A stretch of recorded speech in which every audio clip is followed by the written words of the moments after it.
দুপুরবেলা বাসায় আসলাম, দরজায় টোকা দেওয়ার একটু পর দরজা খুলে দেয়। তাকিয়ে দেখি এটা অবন্তী। রীতিমতো একটা টাসকি খেলাম। কি ব্যাপার? অবন্তীকে আমি নিয়ে আসতে গেলাম, আসলো না, এখন নিজের থেকে এসে হাজির। অবশ্য অবশ্য ভালোই হয়েছে, সে কোনো কথা না বলে চলে গেল। আমি দরজা লাগিয়ে রুমে গেলাম। ফ্রেশ হয়ে এসে সবাই মিলে খেতে বসলাম। খাওয়ার এক পর্যায়ে বাবা বলল, একটা কথা বলার ছিল। কী কথা? তোমাদের তো বিয়ে হয়ে গেছে অনেক দিন, এবার অন্তত ভবিষ্যতের কথা চিন্তা করো। কি বলছো? কিছুই বুঝতেছি না। বাসাটা খালি খালি লেগে আমাদেরও তো ইচ্ছে করে নাতি নাতির সাথে খেলতে। আম্মুর কথা শুনে আমার গলার ভাত আটকে গেল। কাঁদতে শুরু করলাম। মনে মনে বললাম, এখনও ফ্লোর থেকে খাটে উঠতে পারিনি আর আম্মুর বাচ্চার চিন্তা করে। আম্মু, দিল্লি এখনও বহু দূর, তোমার কপালে নাতি নেই। কিছু না বলে চুপচাপ খেয়ে উঠে গেলাম। রুমে গিয়ে বসে আছে, একটু পর অবন্তী আসলো। আমার দিকে তাকিয়ে রইল। দেখে মনে হচ্ছে কিছু একটা বলবে। কিছু বলবেন? একটা কথা বলার ছিল। বলুন। তুমি আরেকটা বিয়ে করো? কি বিয়ে করবো মানে? আপনার মাথা ঠিক আছে? অবন্তী, মাথা একদম ঠিক আছে। আব্বু আম্মু ঠিকই বলছে। বাসাটা কেমন খালি খালি লেগে, ওনাদের জন্য হলেও বিয়েটা করো। বিয়ে করে লাভ কী হবে?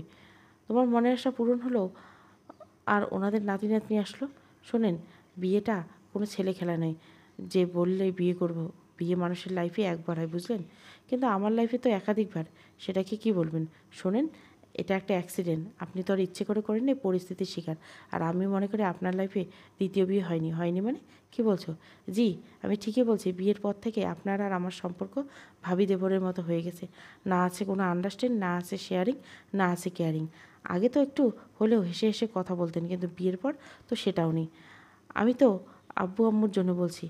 আম্মু জাস্ট ইচ্ছে হচ্ছে যদি একটা নাতি থাকতো তাহলে খেলতে পারতো। তার মানে এই নয় যে ইচ্ছেটা পূরণ করার জন্য আমাকে আরেকটা বিয়ে করতে হবে। আমারও তো অনেক ইচ্ছে ছিল ভালোভাবে লেখাপড়াটা শেষ করে ভালো একটা চাকরি করে মহা ধুমধামে বিয়ে করব। ভাইয়া আর আমি মিলে অনেক সুন্দর একটা বাড়ি করব।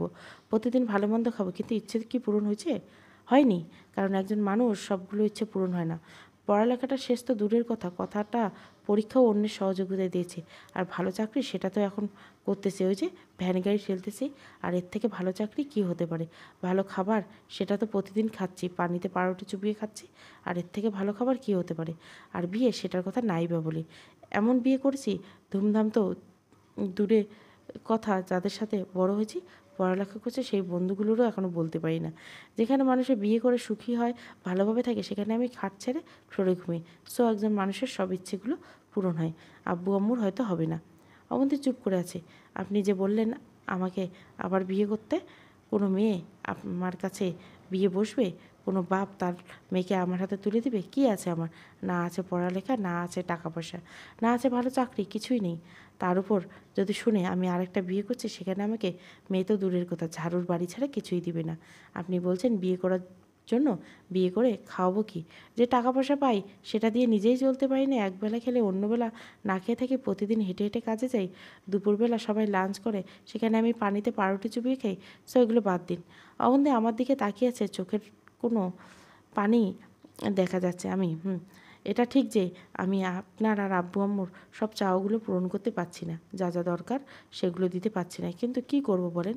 আমি অনেক চেষ্টা করতেছি, কিছুই হচ্ছে না। হয়তো একদিন সব হবে। সো সব হাজারের কথা বাদ দিন, অন্য কথা বলুন। অবন্তী, তুমি ঘুমাও, অনেক রাত হচ্ছে। আপনার বান্ধবীর বিয়ে কখন? আগামী সপ্তাহে। ওকে আমি আব্বুর কাছে 5,000 টাকা দিয়ে দিব, আপনি শপিং করেন আর বিয়েতে কিছু গিফট দিন। লাগবে না, আমি বিয়েতে যাব না। যাবেন না কেন? তুমি এত টাকা দিয়ে ঘর চলবে কেমনে সেটা আপনার না জানলে চলবে। এখন ঘুমান। আর কিছু না বলে ঘুমিয়ে গেলাম। অবন্তী কিছু বলতে গিয়েও বলেনি। মাঝরাতে কারো কান্নায় ঘুম ভেঙে যায়। লাইটটা অন করে দেখি অবন্তী ভাইয়ের ছবিটা নিয়ে কাঁদছে আর কান্না করছে। আমি, কী ব্যাপার, আপনি ঘুমাননি এখনো? চুপ করে আছে। কী হয়েছে, কথা বললেন না যে? অবন্তী, না ঘুম আসছে না, তুমি ঘুমাও। কেমনে ঘুমাবো? চিল্লির মধ্যে কি ঘুমানো যায়? সরি, তুমি ঘুমাও। আমি আবার ঘুমাতে গেলাম, ঘুম আসছে না। অবন্তীর হাতে ভাইয়ের ছবিটা থেকে ভাইয়ের কথা মনে পড়ে গেল। ঘড়িতে 2টো বাজে। আমি উঠে বাসা থেকে বের হয়ে ভাইয়ের কবরের পাশে গেলাম। বসে বসে কল্পনা করতে লাগলাম ভাইয়ের স্মৃতিগুলো। তারপর নিজে নিজে বলতে লাগলাম, ভাইয়া কেমন আছিস? তোর কথা খুব মনে চলে আসছে। ভাইয়া, তোর অবন্তীকে আমি সুখে রাখতে পারছি না, কী করে বল? সে এখনও তোকে ভালোবাসে, সব কিছুর মাঝে তোর অস্তিত্ব খুঁজে বেড়ায়। জানিস, তুই খুব লাকি। অবন্তী তোকে এতই ভালোবাসে যে তোর জায়গায় অন্য কাউকে বসানো তো দূরের কথা, কল্পনাও করতে পারিনি। জানিস ভাই, এখন তোর ছবি নিয়ে কান্না করছে। তুই চলে যাওয়ার পর আমাদের সবার মুখ থেকে হাসিটাও চলে গেছে। সব কিছু ঠিকঠাক আছে, তবুও কেমন জানি একা একা লাগে। অবন্তী এখনও তোর পথ চেয়ে বসে থাকে। ওর ধারণা তুই আসবি। অবন্তী তোকে এতটাই ভালোবাসে যে আমাকে বিয়ে করার পরেও সে আমাকে বলছে অন্য কাউকে বিয়ে করে সংসার করতে। জানিস ভাই, মাঝে মাঝে অবন্তীর উপর খুব রাগ হয়, ইচ্ছে করে ওনে অনেক বকা দেয়, কিন্তু ওর দিকে তাকালেই তোর কথা মনে পড়ে যায়। জানিস ভাই, আমার অনেক কষ্ট হয় তোর ছাড়া থাকতে, চাইলে ভেঙে পড়ি না। আব্বু আম্মুর কথা চিন্তা করে। ভাই, তুই আমাদের সব চাওয়া পাওয়া মিটিয়েছিলি, আমি তেমন পারছি না রে ভাই। ভাই, তুই আমাকে মাফ করে দিস, দোয়া করিস আমার যেন ওদের সবার মুখে হাসি ফোটাতে পারি।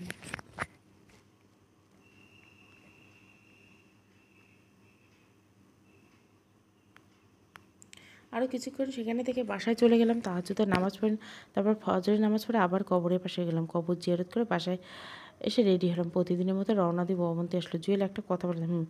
বিয়েতে তুমি যেতে পারবে? আমি গিয়ে কী করবো? আপনার বান্ধবীর বিয়ে, আপনি যান। আমার অন্য বান্ধবীরা সবাই ওদের হাজব্যান্ড নিয়ে যাবে, সমস্যা কি? আপনি যান। অবন্তী, প্লিজ না করো না, আমার কাজ আছে, আপনি চলে যান। তুমি না গেলে আমি যাব না, আমার নিজেরও একটা পার্সোনালিটি আছে। তার মানে আপনার পার্সোনালিটি রক্ষা করার জন্য আমাকে যেতে হবে? না, তোমাকে হয়েছে, আর মিথ্যে বলতে হবে না, আমি যাব না। এখন সময় আব্বু আসলো। কী ব্যাপার, এত চিল্লি কিসের? দেখো না আব্বু, তোমার ছেলে আমার সাথে যাওয়ার জন্য বলছে, সে যাবে না। কিরে, সত্যি নাকি? আব্বু, আমার কথাটা শোনো। কোনো কথা শোনার দরকার নেই, তুই বিয়েতে যাবি, ফাইনাল। কিছু বলতে কেউ পারলাম না, সোজা বের হয়ে গেলাম কাজে। রাস্তায় আয়মনের সাথে দেখা। কিরে জুয়েল, দোস্ত, কী অবস্থা? আছি, তোর কী খবর? সব ঠিকঠাক, কয়েকদিন পর তো রেজাল্ট। কোন দিন দিবে জানিস? মনে হয় 5 তারিখ। তুই জানিস? না, তোর কাছে শুনলাম। আগের মতো অনলাইনে থাকি না, তেমন কোনো নিউজ জানা নেই। আচ্ছা শোন, তোর জন্য একটা সুখবর আছে। কি? একটা কোম্পানিতে কয়েকটা সুপারভাইজার নিবে, স্নাতক কমপ্লিট করা লাগবে। তোর রেজাল্ট ভালো, আসলে তুই আবেদন কর। থ্যাঙ্কস দোস্ত। অবন্তী এসেছে? এসেছে। তুই নিয়ে আসছিস নাকি নিজে এসে? ও নিজের থেকে এসেছে। আমি যখন ওর বাবার বাড়ি গিয়েছিলাম ওরে আনতে, তখন আসেনি, গতকাল নিজের থেকে এসেছিল। তো এখন কি সিদ্ধান্ত নিলি? ডিভোর্স দেখবি? জানি না রে, তবে আমার মনে হচ্ছে অবন্তী ঠিকই আমাকে মেনে নেবে, কিন্তু একটু সময় লাগবে। ভাইয়ের স্মৃতি, এখন আমি নিজেই এখনও বের হতে পারিনি, আর অবন্তী এত তাড়াতাড়ি বের হতে না পারাটাই স্বাভাবিক। তাহলে তো ভালোই হলো। দোস্ত, আচ্ছা দোস্ত, তুই থাক, আমার দেরি হয়ে যাচ্ছে, আর বস হারামি ঝাড়ি দিবে। আচ্ছা ঠিক আছে। তারপর কাজে চলে গেলাম। রাতে আসার সময় বেতন নিয়ে আসলাম। বাসায় ফ্রেশ হয়ে আব্বুর হাতে টাকাগুলো দিলাম। আব্বু অবন্তীকে দেখে টাকাগুলো দিল। অবন্তী আব্বুকে বলল, আব্বু একটা কথা বলতে। বলো মা। আপনি একটু জুয়েলকে বলে দিন যাতে কালকে আমার সাথে একটু শপিংয়ে যায়, আমি কিছু গিফট কিনবো। যাবে কি? এই জুয়েল, কালকে ওর সাথে বেরোস। বাবা, আমার কাজ আছে, আমি পারবো না। পারবি না মানে? কেন?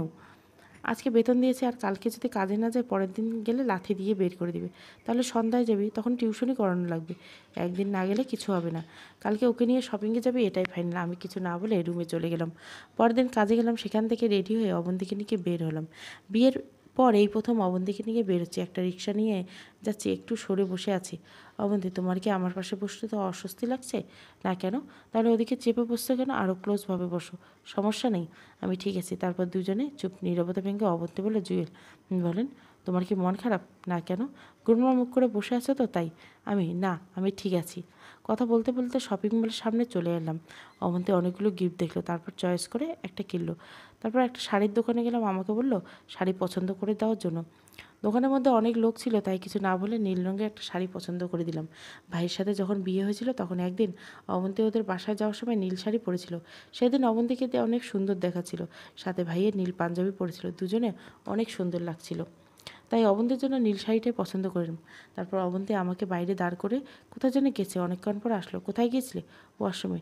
আর কিছু নেবেন নাকি রিক্সা ডাকবো? রিক্সা নেওয়ার দরকার নেই, হেঁটে হেঁটে যাবো। পাগল নাকি আপনি, হাঁটবেন, তাও এত রাতের বেলা? কেন, রাতের বেলা হাঁটলে সমস্যা নাকি? সেটা না, এত কথা না বলে হাঁটো। তারপর দুজনে হাঁটতে লাগলাম। খুব দারুণ একটা অনুভূতি কাজ করলো। রাস্তায় আমার আর ওর কোনো কথা হয়। অনেকক্ষণ হাঁটার পর বাসায় গেলাম। আমি গিয়ে ফ্রেশ হয়ে আসলাম। তারপর আব্বু আম্মু অবন্তী খেয়ে নিল। রুমে সোফায় বসে আছে। কিছুক্ষণ পর অবন্তী আসলো, এসে কিছুক্ষণ আনাগোনা করলো। তারপর বললো, জুয়েল, একটা কথা বললাম। বলেন। এই নাও তোমার জন্য একটা প্যাকেট। এটা কি, খুলে দেখুন। আমি প্যাকেট খুলে দেখলাম একটা পাঞ্জাবি। অবাক হয়ে জিজ্ঞাসা করলাম, এটা কখন কিনলেন? এত কিছু তোমার না জানলে চলবে, হলুদের দিন এটা পড়বে। হ্যাঁ সূচক মাথা নাড়লাম, মনে থাকে যেন। আমি আবারও একটা বালিশ নিয়ে ফ্লোরে ঘুমিয়ে পড়লাম। মাঝরাতে কারো নরম হাতের স্পর্শে ঘুম ভেঙে যায়। আমি জেগে দেখলাম, কিন্তু না জাগার ভান করে, যাতে কেউ কিছু না বুঝতে পারে। আমি আস্তে আস্তে চোখ মেলে তাকিয়ে দেখি অবন্তী আমার পাশে মাথায় হাত বুলাচ্ছে আর কান্না করছে। আমি বুঝেও না বাজার ভান করে শুয়ে আছি। ভালোই লাগতেছে। বিয়ের পরে এই প্রথম ওর স্পর্শ পেলাম। কিছুক্ষণ আমি চোখ বন্ধ করে রইলাম। অনেক হয়েছে, এবার ঘুমিয়ে পড়ো। অবন্তী আমার কথায় অবাক হয়ে যায়।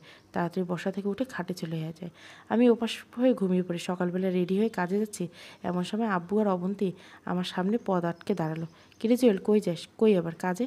কালকে তোকে কি বললাম আমার বান্ধবীর বিয়ে, সে কথা বলিনি? মনে আছে। তাহলে কাজে কেন যাচ্ছিস? সারাদিন বাসায় থেকে কি করবো? সব বিয়ে তো সন্ধ্যায়, সন্ধ্যায় গেলে খাবি কখন? আরে ধুর, বিয়ে না, আজকে গায়ে হলুদ, তো সন্ধ্যায় গেলে হবে। প্লিজ একটু তাড়াতাড়ি আসিও। আমি আর কিছু না বলে বেরিয়ে গেলাম। সারাদিন কাজ শেষ করে বিকেলবেলা বাসায় চলে আসলাম। এসে দেখি অবন্তী আগের থেকে রেডি। আমি ফ্রেশ হয়ে রেডি হলাম। অবন্তী একটা ব্যাগে কাপড় চোপড় নিল, তারপর আব্বু আম্মুকে বেরিয়ে গেল। একটা সিএনজি নিলাম। অনেকক্ষণ পর বিয়ে বাড়িতে পৌঁছলাম। তারপর সুন্দর করে সাজানো বাড়িতে দেখলাম অবন্তীর ফ্রেন্ড জড়িয়ে ধরলো, তারপর আমার সাথে পরিচয় করে দিল। তারপর একটা রুম দেখিয়ে দিয়ে বললো সেখানে গিয়ে বসতে। আমি ওখানে গিয়ে বসলাম। রাতের বেলা একা একা ভালো লাগছে না, এদিক ওদিকে হাঁটছি, এমন সময় একটার সাথে ধাক্কা খেলাম। তাকে দেখে একটা মেয়ে আমার দিকে না তাকিয়ে বলতে লাগলো, ওই মিয়া, চোখে দেখেন না? দিলেন তো শাড়ির 12টা বাজিয়ে। তারপর আমার দিকে তাকালো। আমি ওকে তো ওরে দেখেই টাসকি খেয়ে গেলাম। এটা যে লিমা, আমার ক্লাসমেট। আমাকে দেখেই বলতে লাগলো, আরে জুয়েল তুই? কী রে তুই, কী অবস্থা? এই তো ভালোই আছি, তোর খবর কি? আছি আলহামদুলিল্লাহ। তো বিয়েতে আসলি নাকি? হুম। তুইও কি সেম? হুম। আমার মামাতো বোনের বিয়ে, মাহি পাত্রী। তোর কি হয়? অবন্তী বান্ধবী। অবন্তীকে আমি তোর ভাবি। কি, তুই বিয়ে করছিস? হারামি, একটুও বলিসনি? সরি রে, হুট করে বিয়েটা হয়ে গেছিলাম। হয়েছে। চল আমার কাজিনগুলোর সাথে তোর পরিচয় করে দিই। সবার সাথে পরিচিত হলাম, অবন্তীর জামাই হিসেবে হয়েছে, আমার বন্ধু হিসাবে তো আর হোস নেই। চল। আচ্ছা ঠিক আছে। তারপর লিমার সাথে গেলাম, সবার সাথে আবার পরিচয় হলাম। তারপর আমি আর লিমা কলেজের কথাগুলো মনে করে খুব হাসাহাসি করছি। অন্যদিকে চোখ পড়তে দেখে অবন্তী তাকিয়ে আছে আমাদের দিকে। আমি ওরে দেখে আরও জোরে জোরে হাসতে শুরু করলাম। অবন্তী হঠাৎ করে এসে আমার হাত ধরে টেনে নিয়ে যায়। ওই ওখানে কি করো? দেখেন না কি করি? আড্ডা দিচ্ছি। আড্ডা দিচ্ছে মানে? ওই মেয়েটাকে, ও আমার বেস্ট ফ্রেন্ড। কি, তোমার মেয়ে বেস্ট ফ্রেন্ড আছে? কই, আগে তো কখনো শুনিনি। আপনাকে কে সব পার্সোনাল কিছু বলবো? আমার পার্সোনাল ব্যাপার আমার কাছে থাকবে। আচ্ছা খেয়ে নে, যাও। আপনি খেয়ে নিন, আমি ওদের সাথে খাবো। একটু ভাব নিলাম। কাদের সাথে? আমার ফ্রেন্ড আর ওর কয়েকজন বান্ধবীর সাথে। অবন্তী কিছু না বলে রাগ দেখে চলে গেল। আমি দাঁড়িয়ে দাঁড়িয়ে হাসতেছি, এমন সময় পেছন থেকে কেউ একজন টোকা দেয়। তাকিয়ে দেখি লিমা। কিরে, তোর বউ তো রেগে গেল? আমি হা হা, না রাগে নেই। লিমা, জুয়েল ভাই, তুই আর আমার সাথে কথা বলিস না, পরে দেখবি তোরে চিবাই খাইব। আমি, শোন, তোকে একটা অভিনয় করতে হবে। কী অভিনয়? আমি সব শিখিয়ে দিলাম। নিমা, না ভাই, আমি পারবো না, তুই অন্য কাউকে বল। তোর বউ যে রাগি, পরে আমার মাথা ফাটাবে। আমি, প্লিজ না করিস না, তুই ছাড়া তো এত ক্লোজ আমার কেউ নেই। একটু পাম দিলাম। আচ্ছা দেখি কি করা যায়। দেখি না, কাজটা তোকেই করতে হবে, আর তোর সাথে আরও কয়েকটা মেয়ে নিস। আচ্ছা ঠিক আছে। এরপর আমাদের প্ল্যান অনুযায়ী কাজ করতে শুরু করলাম। লিমা আমার হাত ধরে মাহির রুমে আসলো। অবন্তী সেখানে ছিল। আমাদের এই অবস্থা দেখে অবন্তীর চোখ কপালে উঠে গেল। আমি আর লিমা কথা বলতেছি। লিমা হাসতে হাসতে বারবার আমার গায়ে পড়তেছে, এতে অবন্তী রেগে লাল হয়ে গেছে। মনে মনে বললাম, জানো, তোমার মনে ভালোবাসার সৃষ্টি করতেছি। তারপর আমি আর লিমা ওদের কয়েকটা কাজিন মিলে আড্ডা দিচ্ছি আর হাসাহাসি করতেছি। এমন সময় দেখে অবন্তী দূর থেকে আমাকে ফলো করতেছে। রাতে খাওয়ার সময় আমি আর লিমা একসাথে বসছি। অবন্তী আমার টেবিলে ছিল না, আরও কয়েকজন মেয়ে ছিল। জুয়েল দোস্ত, তোর মনে আছে কলেজ থাকতে তুই আমাকে খাইয়ে দিতে, আমি তোকে খাইয়ে দিতাম? এ কথা শুনে আবুল হয়ে গেলাম। অভিনয় করতে বলছি, কিন্তু এমন অভিনয় করবে? আমি জীবনেও করব না। থাকবি না কেন? তুই কত বড় আঙুল কামড় দিয়েছিস, দিনগুলো কি এত সহজে ভুলতে পারি? মনে আছে আমার জন্মদিনে খুব সুন্দর একটা গিফট দিয়েছিস? তোর জন্মদিনের তারিখ কখনো আমি ভুলি? অবন্তী বারবার আমার দিকে তাকাচ্ছে, চোখের মধ্যে পানি টলমল করছে। আমাদের আরও কথাবার্তা দেখে সে টেবিল থেকে উঠে গেল। তারপর সবাই খেয়ে উঠলো। অন্য মেয়েগুলো জানে আমাদের সম্পর্কের প্ল্যান। আমরা বাইরে চলে আসলাম। বিয়েবাড়িতে চিল্লাচিল্লির জন্য কোনো কথাই ভালোভাবে শোনা যাচ্ছে না। জুয়েল, তোর বউ কিন্তু অনেক ভালোবাসে। কচু, তুই তাহলে কিছুই জানিস না। আচ্ছা তোর কথা বল, বিয়ে করছিস? করছি, আবার করিও না মানে? বিয়ে ঠিক হয়ে আছে, কিন্তু উনি দেশের বাইরে থাকে। এমনিতে মোবাইলে সারাদিন কথা হয়, বিয়ের পর আমাকেও নিয়ে যাবে, তো তাই সব কিছু ঠিকঠাক করছে। একটু সময় লাগছে। বাহ, তাহলে দেশের বাইরে চলে যাবি? দেখিস আমাদের আবার ভুলিস না, একটা মাইর দিব। ভুলবো কেন? আচ্ছা তোর ভাই কোন দেশে থাকে? ভাইয়ের কথা বলার কারণে মনটা খারাপ হয়ে গেল। ভাই এমন একটা দেশে থাকে যেই দেশে কেউ গেলে আর ফিরে আসে না মানে? পুরো ঘটনাটা বললাম। সরি দোস্ত, আমি জানতাম না। It's okay. তারপর তুই আর তোর ভাবি মানে অবন্তীকে বিয়ে করে নিলি? ভালোই করছি, মেয়েটা যথেষ্ট ভালো। তো এখন কি করিস? তেমন কিছু না, চাকরি নাই, বেকার ঘুরছি। সত্যিটা বললাম, কারণ যতই হোক একটু হলে মান ইজ্জত আছে আমার। কি বলিস? তাহলে ফ্যামিলি কে দেখে, কীভাবে চলে? আল্লাহ চালাইতেছেন কোনোভাবে। এই আমাদের কোম্পানির জন্য কয়েকজন লোক দরকার। তুই চাকরি করলে আমি বাবাকে বলে দিলে তোর একটা ইন্টারভিউ নিবে না, সরাসরি চাকরি দেবে। কিন্তু কিন্তু কি বেতনের কথা বলতেছিস তো? আচ্ছা বেতন বাড়িয়ে দেবো, তুই তো সার্টিফিকেট জমা দিয়ে দিস। থ্যাঙ্কস দোস্ত। আরে থ্যাঙ্কসের কী হবে, চাকরি হয়ে গেলে ট্রিট দিবি। আচ্ছা ঠিক আছে। মনে মনে ভাবতেছি এই মেয়েটার সাথে কলেজে তেমন একটা কথা বলতাম না, জাস্ট হ্যালো হাই ছাড়া। আর আজকে সেই আমাকে চাকরিটা দিয়ে দিল। আসলে উপরওয়ালা কাকে কখন প্রয়োজনে এনে দেয় বলা যায় না। তারপর একটি মেয়ে এসে আমাকে যেতে বললো, হলুদ নাকি শুরু হয়েছে। লিমা এই শোন, বল। এবার তোর বউকে আসল ডোজ দিব আমি, সেটা কি তুই শুধু দেখ। তারপর সে আমার হাত ধরে স্টেজে যায়। অবন্তী আমার দেখে বড় বড় চোখ করে তাকিয়ে আছে। গায়ে হলুদ শুরু হলো, সবাই হলুদ দিচ্ছে, সবশেষে আমি আর অবন্তীই রয়ে গেলাম। তারপর দুজনে একসাথে স্টেজে উঠলাম। মাহিকে হলুদ লাগিয়ে দিলাম, মাহি আমাকে মিষ্টি খাইয়ে দিল, আমিও দিলাম, অবন্তীও দিল। তারপর আমি একটা মিষ্টি অবন্তীর মুখের কাছে নিয়ে গেলাম। সে কিছুক্ষণ আমার দিকে তাকিয়ে রইল, তারপর মিষ্টির কিছুটা অংশ খালো। তারপর সেও আমাকে একটা মিষ্টি খাইয়ে দিল। ভেতরে ভেতরে আমার মনটা নাচানাচি করতেছে। এমন সময় লিমা একটা অদ্ভুত কাজ করে বসলো। সে স্টেজে উঠে অনেকগুলো হলুদ নিয়ে আমার পুরো শরীর মাখিয়ে দিল। আমি অবন্তীকে দেখিয়ে লিমাকে হলুদ মাখিয়ে দিলাম। লিমার কাজিনগুলো এসে আমার মাথা থেকে পুরো শুরু করে পুরো হাত মুখে হলুদের পুরো অংশ ঢেলে দিল। অবন্তী আমার আমাদের এই অবস্থা দেখে উঠে চলে গেল। তারপর বাইরে এসে আমি আবার লিমার সাথে কথা বলতেছি। এমন সময় অবন্তী কোথা থেকে এসে আমার পাঞ্জাবির কলার চেপে ধরে টেনে রুমে নিয়ে যায়, ঠাস করে দরজা লাগিয়ে দেয়। আমি কি ব্যাপার, এইভাবে ধরে নিয়ে আসলেন কেন? অবন্তী, ওই মেয়েটাকে দেখলে কথা বলতে মন চায়, তাতে আপনার সমস্যা কোথায়? আছে অনেক সমস্যা। তুমি অন্য মেয়ের দিকে তাকাতে পারবে না কেন? সেটা না জানলেও চলবে। আমরা যেহেতু কেউ নেই, সেহেতু আমি অন্যদের সাথে অবশ্যই কথা বলবো না। তুই কারোর সাথে কথা বলতে পারবি না, আর যেন ওই মেয়েটার সাথে না দেখে। আমি সমস্যা কোথায়? বলছি না কথা বলতে না বলতে। যদি বলি তাহলে আব্বুকে কল দিয়ে বলবো তুমি আমাকে ছাড়া অন্য মেয়ের সাথে প্রেম করছো। কি আপনি এই কথা বলতে পারবেন? এখন পাঞ্জাবিটা খুলে শুয়ে পড়ো। আপনি কোথায় ঘুমাবেন পরে দেখা যাবে, তুমি শুয়ে পড়ো। তারপর আমি পাঞ্জাবিটা খুলে রেখে বিছানায় শুয়ে পড়লাম। আপাতত কেউ নেই, একা একা শুয়ে আছি। শুয়ে শুয়ে ভাবতেছি, অবন্তী এমন রাগ দেখালো কেন? সেও কি আমাকে ভালোবাসে নাকি? ধুর, এটা হয় না। সে আমাকে এখনও দেবরের মতোই দেখে। বুঝতেছি না কেন যে অবন্তী আমাকে মেনে নিচ্ছে না, আল্লাহ ভালো জানে। ভাবতে ভাবতে কখন যে ঘুমিয়ে পড়েছি নিজেও জানি না। সকালে ঘুম থেকে উঠে যাব এমন সময় বুকের উপর ভারী কিছু একটা অনুভব করলাম। তাকিয়ে দেখে অবন্তী আমার বুকের উপর ঘুমিয়েছে। এটা কি হলো? আমি তো নিজের চোখকে বিশ্বাস করতে পারছি না। বা এটা তো মেঘনা যেতে বৃষ্টি পাওয়ার মতো। আমি উঠতে গিয়েও উঠিনি। এই প্রথম অবন্তী আমাকে স্পর্শ করলো, তাও এমনটা একটা মুহূর্তে। আমি কেন পৃথিবীর কোনো পুরুষই এই অবস্থা থেকে উঠবে না? আমি ঘুমের ভান ধরে শুয়েছি।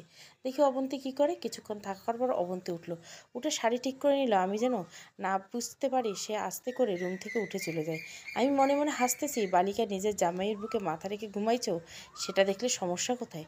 যাক, একটু পর সে আবার রুমে আসলো। এসে অবন্তী, জুয়েল, এই জুয়েল। আমি ঘুমের ভান ধরে বললাম, এই ওঠো, অনেক দেরি হয়ে গেছে, আপনি যান, আমি আর একটু ঘুমাই।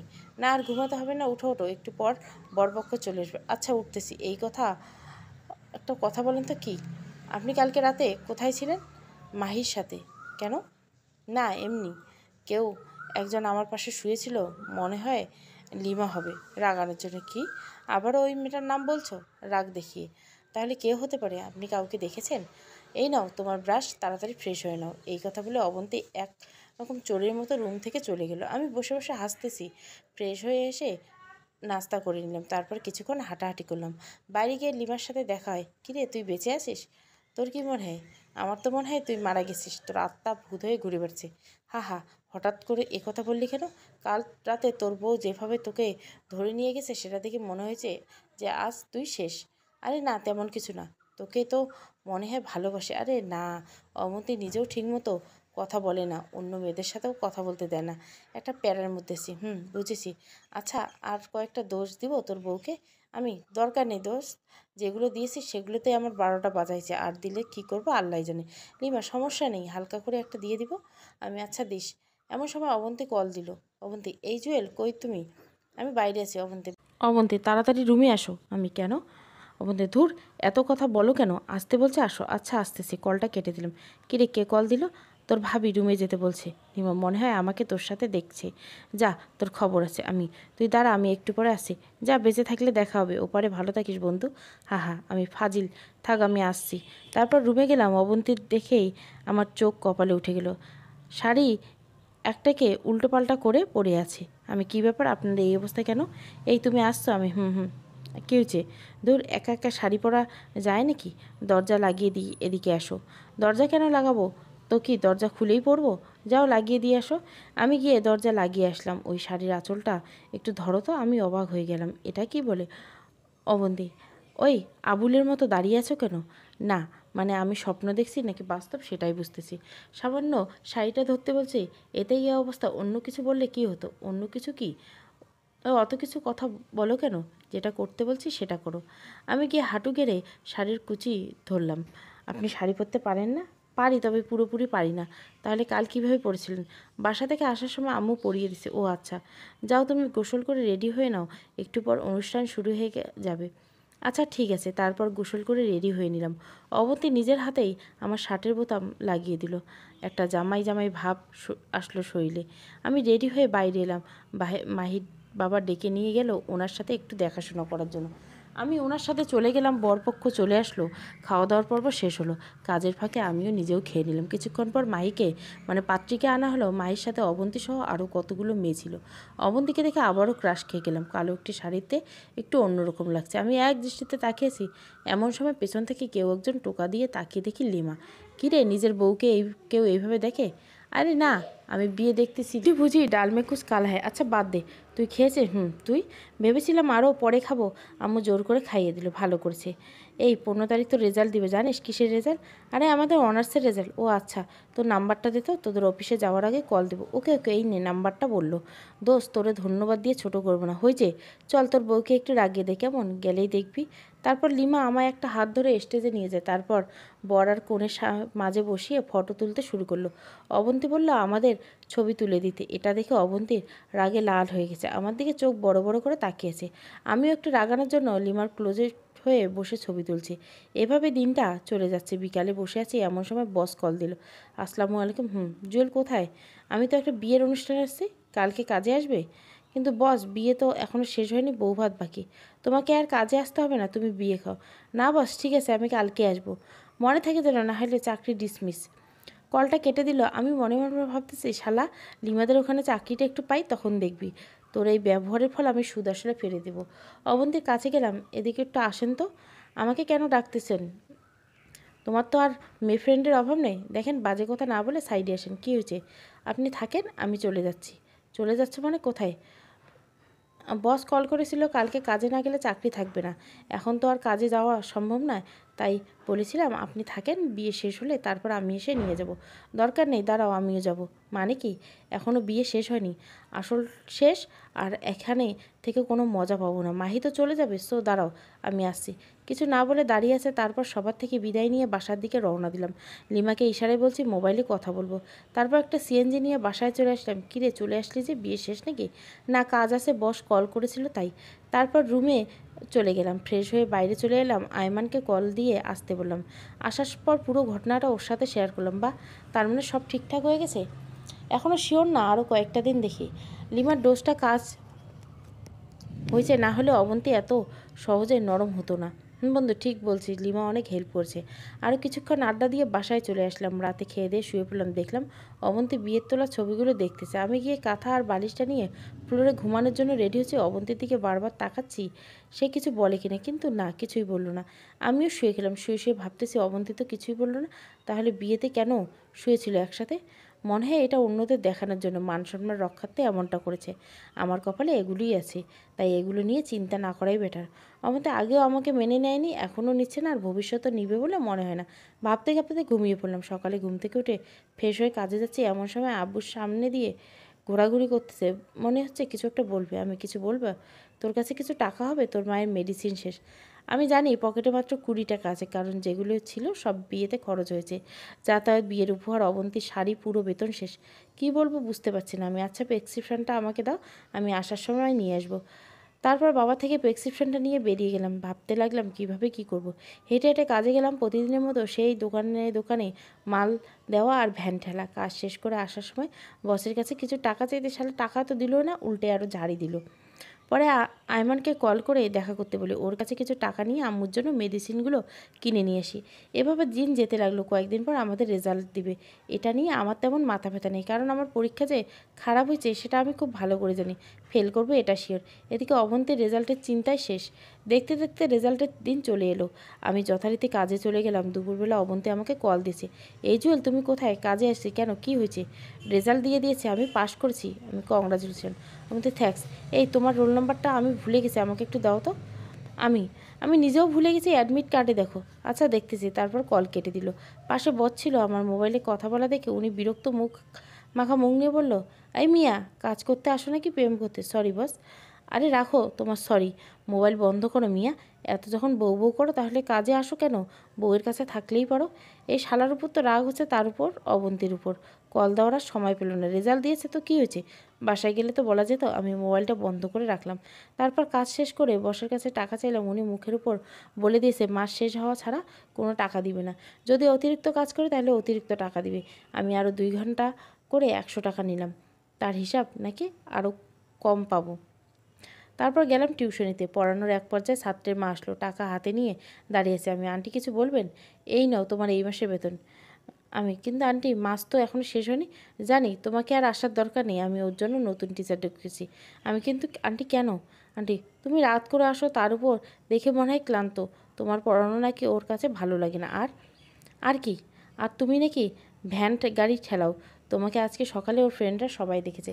তারপর স্কুলে গিয়ে অনেক রকম কথাবার্তা ঠাট্টা করেছে। আমি কিছু না বলে নিচের দিকে তাকিয়েছি। শালা ভ্যান গাড়ির সাথে পড়ানোর কি সম্পর্ক এখনও মাথায় আসছে না। কিছু না বলে বাসায় বেরিয়ে গেলাম। এবার কী হবে? টিউশনির টাকাটা দিয়ে আম্মু আব্বুর মেডিসিন কিনি। কিন্তু এবার কি হবে? হঠাৎ করে অবন্তীর রেজাল্টের কথা মনে পড়লো। আন্টির দেওয়া বেতনগুলো দেখতে লাগলাম। পুরো টাকা দেয়নি, অর্ধেক দিয়েছি। বাসকে আজকে সব দিক থেকেই দিয়ে আসে। অবন্তীর জন্য 2 কেজি মিষ্টি নিলাম। তারপর হেঁটে হেঁটে বাসায় গেলাম।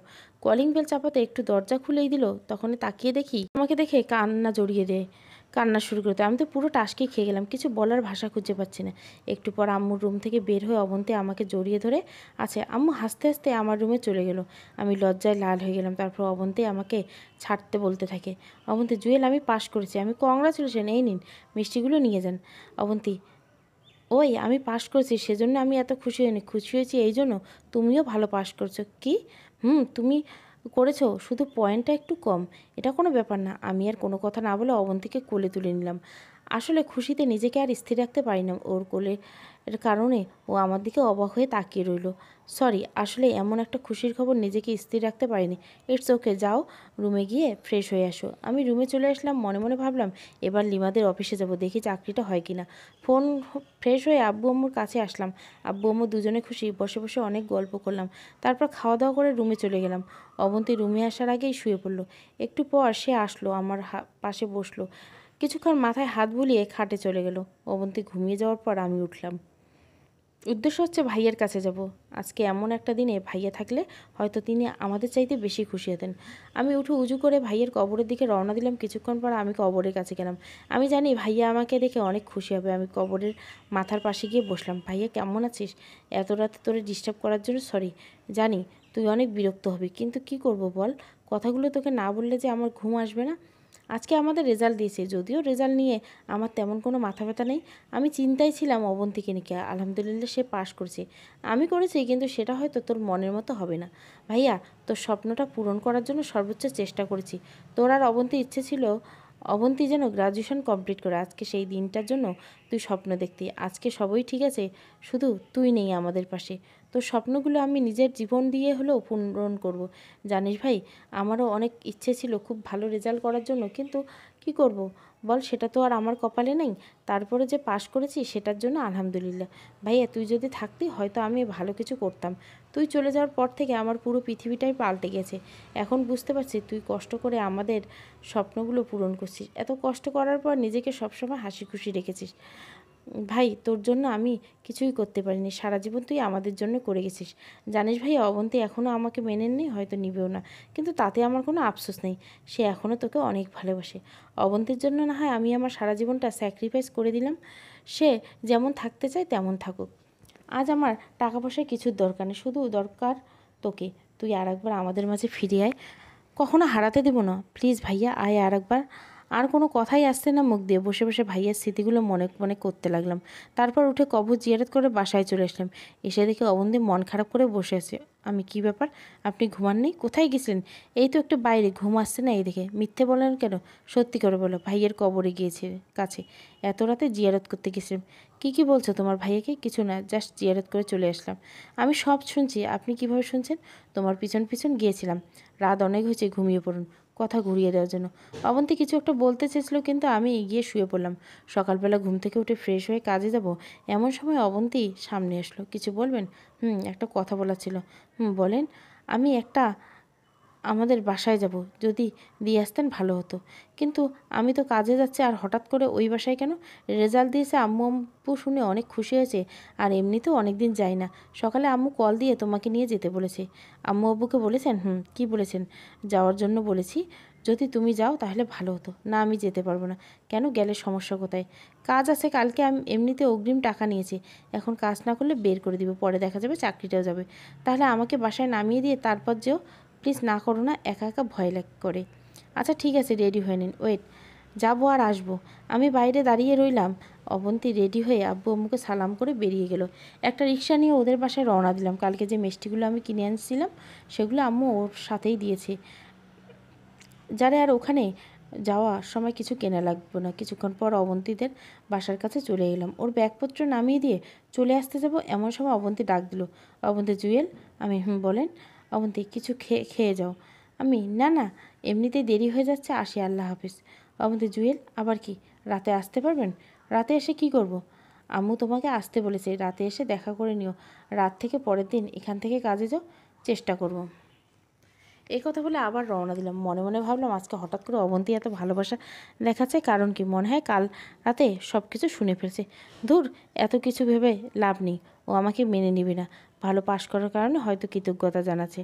অবন্তী ওদের বাসায় রেখে আমি কাজে চলে গেলাম। সারাদিন কাজ করলাম, আর এর মাঝে অবন্তী বেশ কয়েকবার কল দিয়েছে, খেয়েছি কিনা, ভালো আছে কিনা, ওদের বাসায় কখন যাব, আরও অনেক কিছু। রাতে আমি আমাদের বাসায় চলে গেলাম। কিরে, তুই এখানে কেন? মানে কি, অবন্তী তোকে কিছু বলেনি? বলেছে ওদের বাসায় যাওয়ার জন্য। তো তুই যাসনি কেন? আরে আজব তো, ও বললেই যেতে হবে। হ্যাঁ অবশ্যই, অবন্তী অনেকবার কল দিয়েছিল, তুই আসলে যেন ওদের বাসায় যেতে পারে। আমি যাব না এখন, অন্য দিন যাব। বাবা, যাবি না মানে? এক্ষুনি যাবো। কিন্তু বাবা। কোনো কিন্তু নাই, রেডি হয়ে অবন্তীর কাছে যা। কি আর করা, রেডি হয়ে ওদের বাসার দিকে রওনা দিলাম। প্রায় 30 মিনিট পর ওদের বাসার সামনে গেলাম। কলিং বেল দেওয়ার সাথে সাথে দরজা খুলে দিল। কি ব্যাপার, এটা কি হলো? মাত্র কয়েক সেকেন্ডের মধ্যে দরজা খুলে গেল। মনে হয় দরজার কাছে কেউ ছিল। তাকিয়ে দেখে অবন্তী আমাকে দেখে একটা হাসি দিয়ে বলল, এত দেরি হলো যে? রাস্তায় জ্যাম ছিল। যাও সোফায় যাও, আব্বু আম্মু ওখানে আছে। আমি ওই রুমে গিয়ে ওনাদের সালাম দিলাম। অনেকক্ষণ বসে বসে গল্প করলাম। তারপরে একসাথে খেয়ে আমি অবন্তীর রুমে চলে গেলাম। রুমে গিয়ে খাটে শুয়ে রইলাম। এমন সময় অবন্তী আসলো। আমি যেই উঠতে যাব তখনই, এই কই যাও? আপনি ঘুমাবেন না? ঘুমাবো তো, কিন্তু তুমি খাট থেকে নামো কেন? না নামলে আপনি কোথায় ঘুমাবেন সেটা তোমার জানতে হবে না, তুমি ঘুমাও। কিন্তু এই ঘুমাতে বলছি না, ঘুমাও। আমি কিছু না বলে ঘুমিয়ে গেলাম। অবন্তী রুম থেকে চলে গেল। মনে হয় অন্য রুমে থাকবে। যাক, ভালো হয়েছে। আমি অন্তত তো খাটে ঘুমাতে পারবো। এই ফ্লোরে থাকতে পিঠে ব্যথা হয়। আমার শ্বশুরবাড়িতে এসে যদি নিচে থাকি, আর সেটা যদি কেউ দেখে, তাহলে আমার মান ইজ্জত শেষ। শুয়ে শুয়ে ভাবছি, অবন্তী কি আসলেই আমাকে মেনে নিবে না? আমারও তো ইচ্ছে করে বউয়ের সাথে থাকতে, ওর সাথে ভালো একটা সম্পর্ক রাখতে, মনের গহীনে যত কথা আছে লুকিয়ে সবগুলো শেয়ার করতে। কিন্তু এমন কপাল দুনিয়ায় আসছে, যেই কপালে সুখের নামের কোনো কিছু লেখাই নেই। ভাবতে ভাবতে ঘুমিয়ে গেলাম। রাতের বেলা মনে হলো কিছু একটা আমার মুখের উপর চাপ দিচ্ছে। আস্তে আস্তে চোখ খুলে তাকিয়ে দেখি অবন্তী আমার পাশে শুয়ে আছে, আর একটা হাত আমার মুখের উপর অন্য হাতটা দিয়ে আমাকে জড়িয়ে ধরে ঘুমিয়েছে। আমি কিছুক্ষণ অবাক হয়ে তাকিয়ে রইলাম। স্বপ্ন দেখতেছি না তো? না, স্বপ্ন নয়, আসলে সত্যি। কিছুক্ষণ অবন্তীর মায়ামাখা মুখের দিকে তাকিয়ে রইলাম। দেখে মনে হচ্ছে ছোট্ট একটা বাচ্চা আমার বুকে শুয়ে আছে। তারপর আমি ঘুমিয়ে গেলাম। সকালে ওর ডাকে ঘুম ভাঙে। অবন্তী, কী ব্যাপার মহারাজ, আর কত ঘুমাবেন? কাজে যাবেন না? আমি, ও সরি, আপনি আমাকে আরও একটা আগে ডেকে দিতেন। অবন্তী, সমস্যা নেই, এখনও সময় বেশি হয়নি। আমি নাস্তা করতেছি, তুমি ফ্রেশ হয়ে ডাইনিং রুমে চলে আসো। আমি, আচ্ছা ঠিক আছে, আপনি যান, আমি আসছি। অবন্তী চলে গেল। আমি গিয়ে ফ্রেশ হয়ে রেডি হয়ে ডাইনিং রুমে গেলাম। এতগুলো নাস্তা দেখে একটু টাসকি খেলাম। আসলে অনেক দিন হয়েছে এত নাস্তা একসাথে খেয়েছি যে প্রতিদিন সকালবেলা ঘুম থেকে উঠে গিয়ে কলা পাউরুটি খেয়ে নিতাম। যাই হোক, সবাই মিলে নাস্তা করে নিলাম। নাস্তা করে ওর আব্বু আম্মুর থেকে বিদায় নিয়ে আমি ওদের বাসা থেকে বেরিয়ে গেলাম কাজের উদ্দেশ্যে। গেটের বাইরে আসতে অবন্তী ডাকলো, জুয়েল কিছু বলবেন? কাজে না গেলে হয় না? আজকে বাজার করতে হবে। আমি কাজে না গেলে কী দিয়ে বাজার করব? এখানে আবার আসবে জানি না, তবে মনে হয় না। প্লিজ আসিও, চেষ্টা করব। তারপর বিদায় নিয়ে বেরিয়ে গেলাম। সোজা কাজে চলে গেলাম। কাজ করতেছি এমন সময় লিমার কথা মনে পড়লো। সে তো বলেছিল রেজাল্টের পর ওর বাবার অফিসে যেতে। রেজাল্ট তো হলো, দেখি গিয়ে কিছু একটা হয় কি না। সেখানে অন্তত চাকরিটা হয়ে গেলে অন্তত ভ্যান গাড়ি নিয়ে হেঁটে হেঁটে মাল বিক্রি করা লাগবে না।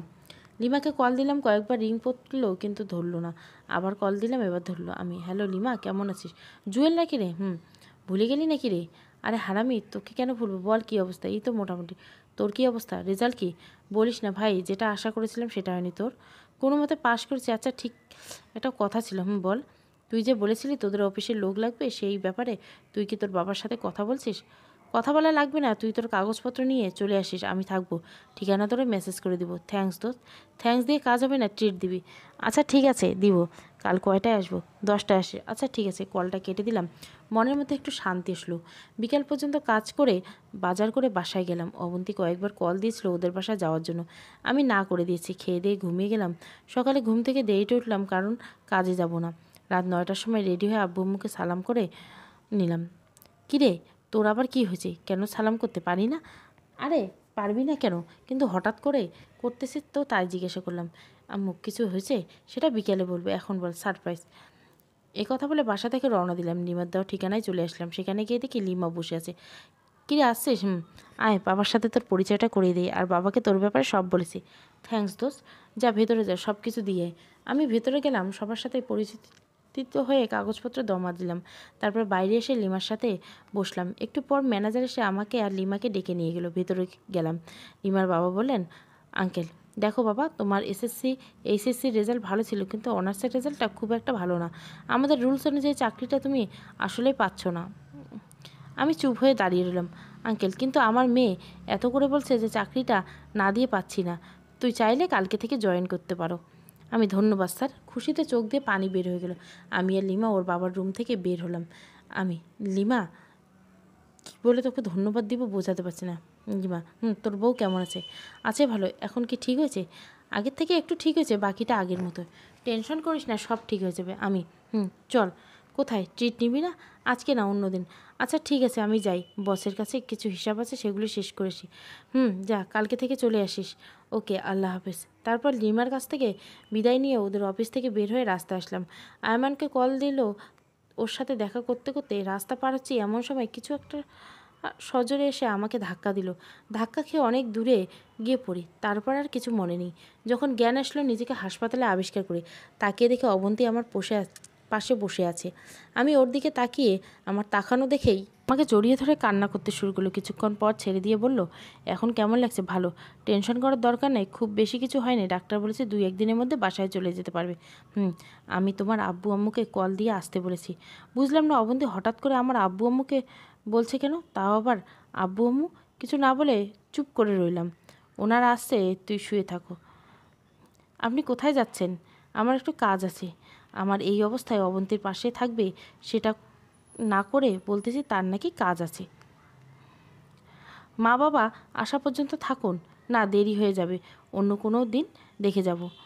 অবন্তী উঠে চলে গেল। আমি শুয়ে শুয়ে ভাবতে লাগলাম, হঠাৎ করে অবন্তীর কী এমন হলো যে এত কাজ আমাকে জানাচ্ছে না। আব্বু আম্মু আসলো, এসে আমাকে ধরে কান্না করতে লাগলো। আম্মুকে সান্ত্বনা দিলাম যে আমি ঠিক আছে, শুধু মাথায় একটু আঘাত লাগছে। আম্মু, অবন্তীকে এই তো একটু আগে গেছে, ওর নাকি জরুরি একটা কাজ আছে। কী এমন জরুরি কাজ যে তোর পাশে থাকতে পারছে না? বাদ দাও, আবার চলে আসবে। আরও কিছুক্ষণ কথাবার্তা। সেদিন হাসপাতাল থেকে গেলাম, আব্বু আম্মু থেকে গেল। পরদিন হাসপাতাল থেকে বাসায় চলে গেলাম, কিন্তু এই 2 দিন অবন্তী একবারও আসে নাই বা একটাবারও কল দেয়নি। আমি নিজে থেকে দেইনি। 1 সপ্তাহ পর মোটামুটি সুস্থ, তাই চিন্তা করলাম নতুন অফিস জয়েন করে ফেলে বসে থাকা ঠিক হবে না। তাড়াতাড়ি রেডি হয়ে সকালবেলা বেরোচ্ছি। আম্মু সামনে আসলো। কোথায় যাচ্ছিস? নতুন চাকরি পেয়েছি, বেতন আগের থেকে ভালো, কষ্ট কম, তাই চিন্তা করলাম আজ থেকে শুরু করে দেই। সে কি রে, তুই তো আমাদের একবারে বলিসনি, কখন পেলি? যেদিন অ্যাক্সিডেন্ট করেছিলাম সেদিন। আব্বু বাবাকে ডেকে বলল। বাবা অনেক খুশি। দুজনের কাছ থেকে বিদায় নিয়ে বেরোবো এমন সময় আবার দাঁড়িয়ে গেলাম। কিছু বলবি? অবন্তীকে কেউ কিছু বলবে না, বলার দরকার নেই। কেন রে? এমন একটা খুশির খবর মেয়েটাকে দিব না? না, দেওয়ার দরকার নেই, সময় হলে জানবে। এখন নিজের থেকে কেউ কিছু বলবে না। আচ্ছা ঠিক আছে, বলবো না। আমি আর কিছু না বলে রওনা দিলাম। 30 মিনিট পর অফিসে গেলাম, ম্যানেজারকে সালাম দিলাম, উনি সব কিছু ঠিকঠাক করে দিল। আমার সাথে সবার পরিচয় দিয়ে দিয়ে আমার ডেস্ক দেখিয়ে দিল এবং কাজ বুঝিয়ে দিল। নবিশ কাজ ভালোই লাগছে, কিন্তু বারবার অবন্তীর কথা মনে পড়তে লাগলো। আজকে এতদিন অবন্তী একটাবারও কল দেয়নি, কারণ কি? অবন্তী কি নতুন কারোর সাথে? এটা হতে পারে না। বসে বসে ওর কথা ভাবছিলে এমন লিমা এসে একটা টোকা দিল। লিমা, কী ব্যাপার স্যার? ম্যামের কথা খুব মনে পড়ছে বুঝি? আরে না, তুই কখন আসলি? আসি তো অনেক। এসে দেখি তুই বসে বসে কী নিয়ে চিন্তা করছিস। না তেমন কিছু না, নতুন অফিস কেমন লাগছে? ভালোই। কোনো প্রবলেম হলে ম্যানেজারকে বলিস। আচ্ছা ঠিক আছে, তুই থাক, আমি বাবার সাথে দেখা করে আসি। ওকে যা। তারপর আবার কাজ করতে লাগলাম, কিন্তু বারবার অবন্তী কথায় মাথায় ঘুরতে লাগলো। বিকালবেলা অফিস শেষ করে আয়মানকে কল দিয়ে আসতে বললাম। আয়মান বলল, দুজনে একটা রেস্টুরেন্টে গেলাম কিছু খাবার অর্ডার দেওয়ার জন্য। আয়মান, কিরে তুই তো পুরোই চেঞ্জ, চাকরি পাইছিস? আমি শালা একবারও বললি না, তোর জন্য সারপ্রাইজ ছিল, এখন তো বলে দে। তা আজকে কয়দিন? আজকে জয়েন করলাম লিমাদের অফিসে। কোন লিমা? আরে আমাদের কলেজ ফ্রেন্ড লিমা। ও আচ্ছা, আমার জন্য একটা দেখ। তুই চাকরি করলে তোর বাবার টাকা কে খাবে? আরে না, আগের মতো টাকা দেয় না, আব্বা কী পরিমাণ কিপটে তুই সেটা ভালো করে জানিস। আচ্ছা দেখব। তোর ভাবি কেমন আছে? ভাবি বউ মানে?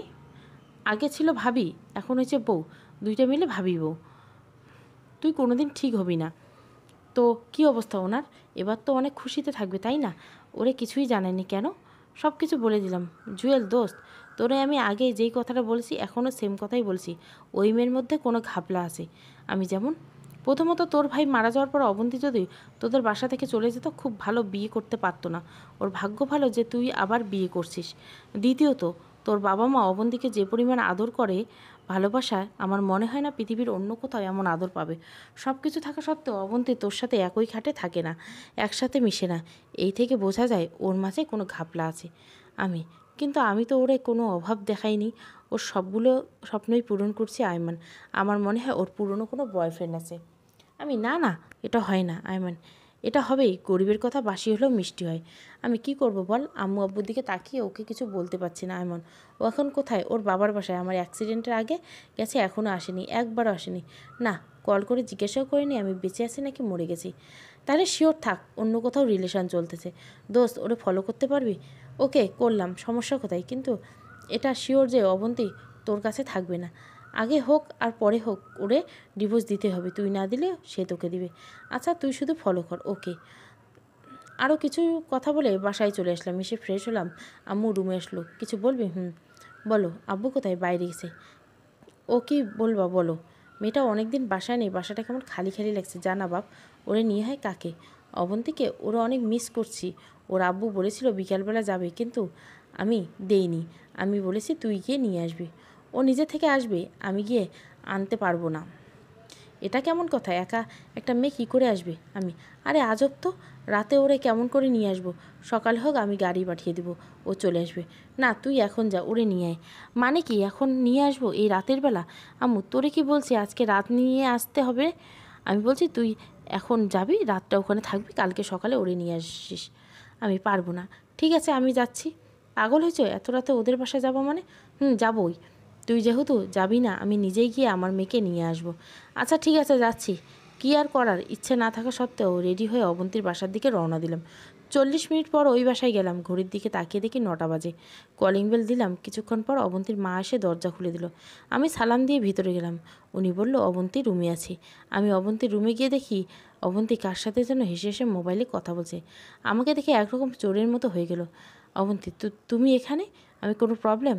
অবন্তী, প্রবলেম না, কিন্তু আসতে তো পারমিশন লাগে। নিজের বউয়ের রুমে আসবো, সেখানে পারমিশন? সরি। অবন্তী, কেন আসছো? অবাক হয়ে ওর দিকে তাকিয়ে রইলাম। আব্বু আম্মু আপনাকে মিস করছে, এখানে আসলেন তো? অনেক দিন হয়েছে, এবার বাসায় চলুন। অবন্তী, দেখো তোমাকে অনেক দিন ধরে একটা কথা ভাবতেছি, কিন্তু বলা হয়নি। এখন বলো। অবন্তী, দেখো আমারও তো ইচ্ছা আছে, আমি চাই নিজের পায়ে দাঁড়াতে। অবন্তী, আমি মাস্টার্স করব, তারপর একটা ভালো জব করব। আপনাকে আগেও বলেছি, এখনও বলেছি, আমি চাই না আপনি চাকরি করেন। অবন্তী, তোমার চাওয়া না চাওয়াতে আমার কিছু যায় আসে না। আপনি ওগুলো কি বলতেছেন? অবন্তী, তুমি আমার জন্য অনেক করেছো, তোমার ফ্যামিলি থাকা মানে তোমার করুণায় থাকা, কিন্তু আমি কারো করুণা নিয়ে থাকতে চাই না। আমি করুণা করেছি মানে স্বামী হিসাবে এগুলো আমার দায়িত্ব অবন্তী, কিন্তু আমি তোমাকে স্বামী হিসাবে মানতে পারবো না। আপনি এতদিন পর এগুলো কথা বলছেন অবন্তী, আমারও একটা ভবিষ্যৎ আছে। আমি আপনি কি বলতে চাইছেন ক্লিয়ার করে বলুন।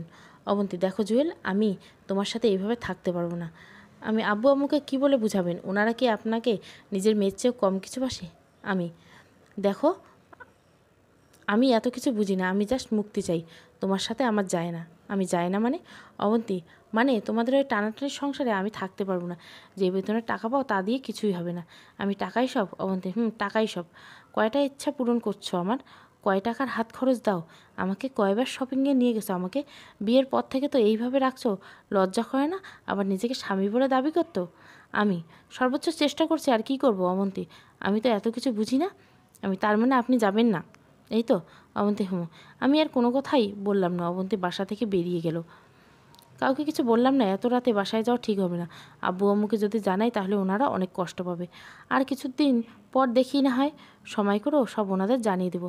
আয়মানকে কল দিলাম, আজ রাতে তার সাথে থাকতে হবে, তারপর চলবে। ভাবি যখন বউ। এটা দ্বিতীয় পার্ট, আর লাস্ট পার্টটা আসবে। ভালো লাগলে অবশ্যই লাইক, শেয়ার এবং সাবস্ক্রাইব করবেন। Thank you for watching.